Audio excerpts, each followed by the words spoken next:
Great. Hi everyone, Sally again. And today I'm here with Harry Armytage.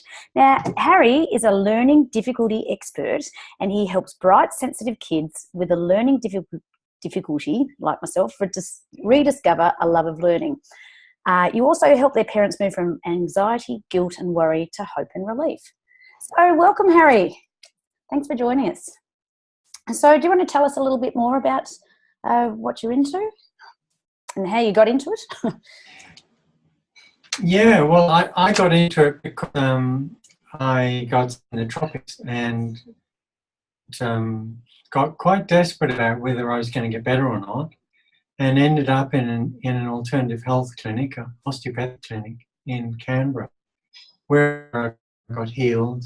And while I was there, I got involved in some of their programs and looked at what they were doing, and it looked a whole lot more interesting than what I was doing at the time, which was managing graduates, doing economics and treasury.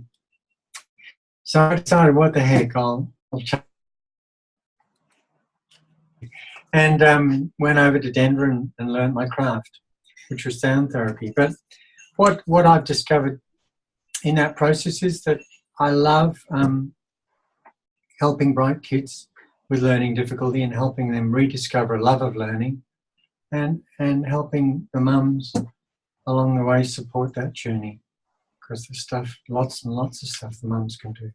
Yeah, so take me back a bit when you were with this tropical, what did you say, a tropical...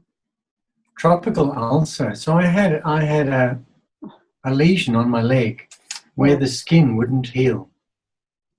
Right. And, you know, we take this stuff for granted, the skin, you know, it's always there. But when it's not, well, you're vulnerable to a whole lot of diseases, like AIDS, for instance. Yeah. It hurts. It hurts like hell. And difficulty to sleep. And I couldn't work. Like, I never took a day off sick leave. And I took 12 months off, and it still wasn't getting better. So I had to take it seriously. Yeah, so you had some time to think about where you were and what you were doing. So, you know, your background was more into something completely different, wasn't it? Yeah, I did economics and research, market research, all that stuff. Worked in the corporate world and the private sector and as a consultant. But it was the second time in my life that I'd had a warning, you know, you need to change something. Yeah, right. Wow. And the second time round, whoa, wow. Second time round, I took it seriously.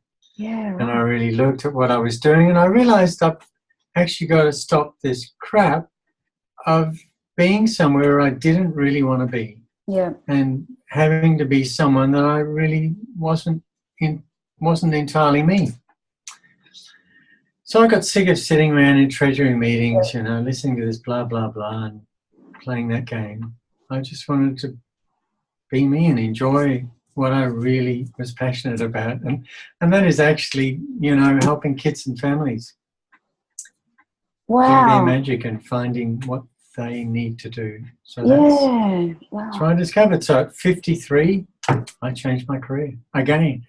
Wow. But, you know, you found an area that you're passionate about, and, you know, when you align your passion, your career just follows it through. It's like awesome. It does. It's very easy and it's a lot of fun. Yeah. And it's following the flow. It's following the flow, which is so much fun. Yeah, because everything changes and evolves every day, doesn't it? And nothing's static. Everything's dynamic and moving. Yeah, it's like fascinating. And what age children are you working with? Well, my prime group is from about 5 to 12 or 13. I saw a 13-year-old girl this morning. Yeah. Getting up to 13 is more difficult because we got puberty and all those hormones. And so to get a child in low teens, I need really good compliance, because the child has to want to do it. It's not enough for mum to say, you need to do this. They want to do it. So motivation's the key there. And then after about 17, if they come after that, then that's easy because they're motivated. Yeah. I get some kids as young as 2.5 and some as old as 85. So it's not too late for you, I Sal. was going to say, oh my God, this works for me yet. But I particularly like that you're working with the parents, because you said you're moving them from anxiety and guilt and worry to hope and relief. Because one aspect is, of course, it's the child or what they're going through, or the adolescent. But, you know, the burden on the parents as well, trying to do the right thing and the emotions that they have to process. I'm really interested in how you're working with the parents and helping them get into a much calmer state, if you like, with and having some hope and relief from all the worry that they've been through. So, well, it's interesting. Bree put up, Bree's one of our wellness leadership mentors, and she put up a what model this morning, and I did a what model about my mums, and I realised that there are 4 stages for them. The first one is they're completely immersed in their life. They're busy. Yep. They have this allocation of quality time, whatever that means. I've never quite understood what quality time means. Anyway, but the mums are in their own world, actually. They're so busy, they're so stressed, they're doing everything for everybody. They've lost sight of themselves. Yep. Can I just say quality time would be something like having 5 minutes in the bathroom without someone running in, or, actually locking yourself in the toilet and reading a magazine for 10 minutes. Like, that's quality time in this day and age. Texting me in the dentist waiting room. Yeah, exactly. Stuck there for 2 hours. Yeah. So when the mums are in this state, they actually don't have the capacity to notice what's going on. Mm-hmm. And they don't have the capacity to make a decision. Yeah. They're just in survival mode. Yeah. Then we can get them to the stage where they start noticing some of the things around their children. They're still not in a state to make a decision, but they've noticed, and they can tap into their feelings. Yes, something doesn't quite feel right. Don't know what it is. I can see all this stuff around my child. They're not doing homework. It's a battle, and so on. Yep. Then the third stage is they get motivated to do something about this, but they probably don't know what to do. They maybe have been to a few places. Maybe they've been disappointed with the results. Yeah, but they're ready. A bit like you. Yeah. A bit like you going to the dentist for the orthodontic work. And if you talked to me 5 years earlier, we could have fixed it up with tongue exercises. Oh, I mean, I'm up to 3 out of 4, and $30,000 later, OMG. But anyway, that's right, the motivation exactly. Stage, they're ready to have some change, or ready to do some stuff. That's right. Yep. And then the last stage is when they're motivated to do something, and they're ready to act, and they're ready to make a decision. Yep. So one of my sadnesses is when I get parents in, I tell them the why. I tell them what they can do, but they're not ready to make a decision yet. Maybe because Dad's in the background manipulating the money side of things. Yep. And he hasn't bothered to come to the assessment. Mm-hmm. But anyway, when that's the fourth stage is when they've noticed what's wrong, they're in a place to make a decision, and they've decided to act, and then we can do something. Yeah, wow. But this is a long journey, and it's sad for me when I sometimes see, well, this was the 13-year-old today, I saw her 7 years ago. Oh, really? And they didn't do enough then. It breaks your heart, doesn't it? Yes. Because you can see the potential that could have been saved, or all the heartache, the hardship, everything. Yeah. So we've still got great opportunity because she's 13, but it would have been much easier when she was 5. Much easier. And how much do you think relies on trust and faith with, with the whole process? Do you think that's a bit of a barrier for a number of people, just the fears? Absolutely. Well, a lot of women are immersed in fear because of the relationship, unfortunately. I think society gives us completely the wrong signals about who to select as a partner, and that, I think, is the most important decision we're going to make in our lives. Who are you going to make kids with? And if you make kids with the wrong bloke, it's painful. Oh, you're telling me about it, baby. Don't push the converted. And I mean that with a deep amount of respect, but yeah. but then when we get, when that fear's in the container of the family, then obviously the child gets contaminated by it. And trust is enormously important. So the girl this morning, she actually was not able to learn unless she created a real relationship with the teacher in the classroom. Right. So the only subject where she got an A, and she should have been getting straight A's because the whole family is really bright. I've met most of the family. I've met the uncles, the aunts, the cousins, the big family. And the only subject she got an A for was the teacher she fought with. But they had a relationship. The teacher noticed her. Feisty as it is, yeah. So that was good. But for her, she needed the respect, and she needed the recognition and the trust with the teacher before she could learn. But when I see the parents, if they don't trust me, then we're not going to build a relationship, and we're not going to do anything. Trust is massively important. Totally. And I mean, how many thousands of millions of kids around the world would be in this position where they could be doing a lot better, but they just don't have the tools or the skills or the awareness or the support or the parental support and understanding with it. I mean, the possibility is endless of how much better quality life the kids could have, and school life and interaction with the parents and from the teacher's perspective as well, rather than putting up with these hard nutcases. It'd be just understanding how to communicate with them a bit better on their level. So powerful. Well, a kid is only a hard nutcase because they've got behavioural issues, because they've got some reason. There's a good reason for everything. So if a child is misbehaving in the classroom and disrupting, it's probably because they've been put in a position where they've got no choice. They've lost hope. They can't see how to do it. They're discouraged. And if they've got an outgoing personality, they'll disrupt. Yeah. It's just like my son. He's 11 now, but back in lower primary years, they used to stick him in the cupboard because he'd have these tantrums, and it was just disrupting the class. So they'd just lock him away. Like, whoa. Stick him in the cupboard? What? Yeah. So, wow, that's horrific. Yeah, it gets in a tantrum and he can't get out of it. And, eventually it's just, and he says himself, I can't help it. I can't help it. So, the teachers, they're dealing now with bigger class sizes and, any odd box, if you like. It's just hard basket, out you go. So crazy. But anyway, we're diverting. Well, I mean, there'll be early warning signs for him. And if he can identify those early warning signs, then that can be a window of opportunity for him to get off the tantrum. Yeah, to manage himself, if he's got the freedom to it. Often movement is helpful. Yeah, just right. to move. But I know I'm the same way. You get something stuck in your head and I have to walk outside and get some fresh air or shake it off or something. It's not just the kids. We're all the same way, having an argument with someone or a disagreement, and it's like walk away, refresh the energy. But anyway, we could chat for hours on this. And for me, probably like you, if I'm with a client, I've got to actually broadcast the love. I've got to be really genuine and authentic. And unless I do that, it's just playing. It doesn't work. Yeah, well, then it's just acting, isn't it? It's just, putting on a show. But it's all about connecting and getting down to the real, true heart and soul of the person and being real and raw with them on their level. Yeah, absolutely. And like we did in Hawaii. Does not mention the war. What happened on camp? Stays on camp, big fella. Oh man! No, what I mean is we're really connected. Oh yeah. Sorry.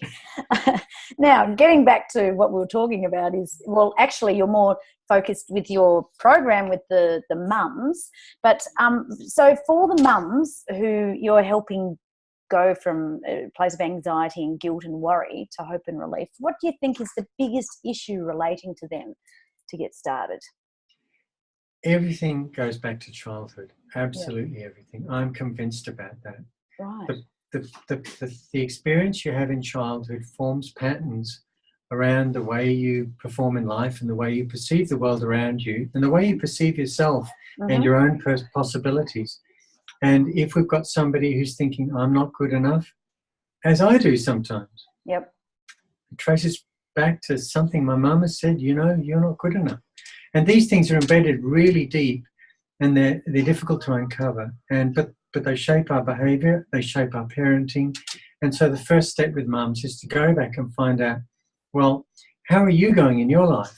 What are your roadblocks? What are your scripts? What are your fears?